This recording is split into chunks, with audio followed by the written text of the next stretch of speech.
Morning students. In today's class we will be talking about the collision theory of the chemical reactions. Though we have been discussing about this graph in the previous temperature dependence also. Okay, but from different aspect now we will be talking about. See, this is the same graph which we have discussed earlier. Reactant product, threshold energy, activation energy. What more the reactant should possess so as to form the product, okay, to cross the energy barrier. Now there is something called collision frequency. We will be discussing about what is collision frequency. Collision frequency is defined as the number of the collisions that take place per second per volume. Did you follow that? In the particular volume, the fixed volume, how many collisions are taking place per second? That is collision frequency. And normally in the gaseous reactions, the collision frequency is 10 to the power 25 to 10 to the power 28. Then what do you think? These many collisions, if they are taking place, all the collisions will form the product? No. In normal reactions, whatever collisions are taking place may not necessarily result in the formation of the product. Only those collisions which can cross the energy barrier, which are able to climb up that energy barrier, if they are able to cross, then they will form the product. So what are those collisions called? Those collisions are called as effective collisions. These are called as effective collisions. Means they can cross the barrier and form the product. Okay, so normally it is said for elementary reactions, suppose A plus B reactants are there forming products, we say the rate of reaction is collision frequency, ZAB, I am taking for collision frequency, is equal to collision frequency multiplied by the fraction of the molecules possessing energy greater than the activation energy.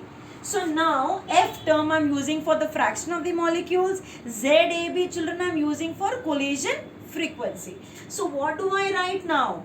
Rate of reaction is given as ZAB, that is collision frequency, multiplied by F. Now F, if we relate with Arrhenius equation, what was F? F was the same thing as e ki power minus Ea by RT.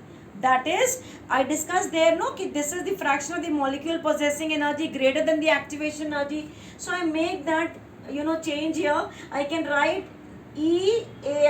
ZAB into e ki power minus Ea by RT. So that is also called as pre-exponential factor, Arrhenius factor, frequency factor. Another term we are using now, that is Boltzmann's factor. Clear? This is one correction we have made in that Arrhenius, that is rate is equal to Z collision frequency AB into e ki power minus Ea by RT. Now one more point children.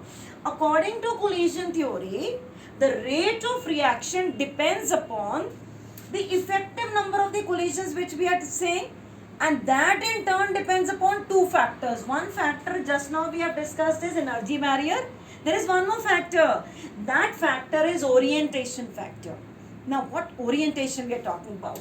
Suppose I consider this particular example where NO2 and NO2, two NO2s combine and form N2O4. If they orient like this, means two ends they are coming together like this, then it will form N2O4. But if it is combining like this, if orientation is like this, no product formation will occur. Let's take one more example which we will talk about in organic also. This is alkyl halide. Alkyl halides undergo nucleophilic substitution reactions. So if the nucleophile comes from behind, it is coming from behind, means the opposite side where the alkyl group is attached, halo group is attached.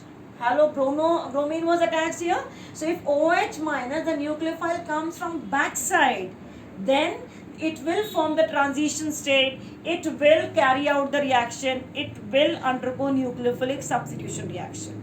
But if the halogen which was attached here and the nucleophile also comes and attacks from the same side, then this reaction will not occur. Though there are many things we have to discuss about this, we will talk about in haloalkane, haloarene. At present, I am only talking about the orientation aspect, students. Okay, so if the halogen and the nucleophile is also attacking from the same side, both will repel. This reaction will not occur. Orientation is not proper.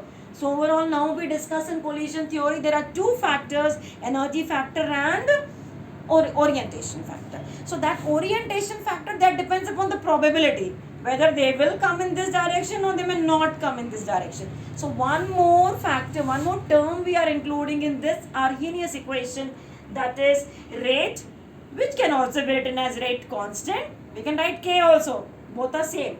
So this rate or K is equal to P. What is P now here? P is probability factor. Probably they may come in that direction, orientation may be right, may be wrong, into collision frequency, that we have already discussed, into e power minus EA by RT.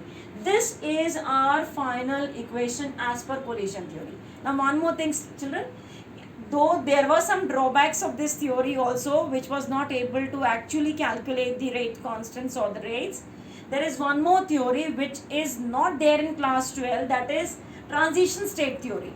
Okay, so in a way you can just understand this much. This is that point where the transition state was formed, means the intermediate state was formed, which I told you here. Intermediate state was formed where bromine is, that bond with carbon is about to break and OH bond is about to form. So this part is the transition state, we say. Of course, the details we do not have in our syllabus. As per chemical kinetics, we have only collision theory, not transition state theory. Clear, students?